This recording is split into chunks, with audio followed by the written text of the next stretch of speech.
Prevail, sabi nila, age gap.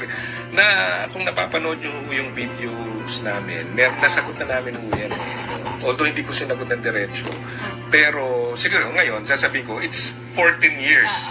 14 years, di ba? Pero para sa akin naman po kasi, di ba, lagi kong binabanggit dyan, pag yung subject na yan, yung age gap, is yung, or kahit na yung agwat o yung diferensya ng status, ano?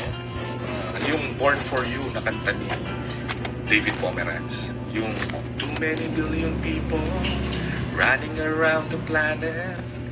What is the chance in heaven that you'd find your way to me? Tell me, what is this sweet sensation? It's a miracle that happened. So I search for an explanation. Only one thing it could be.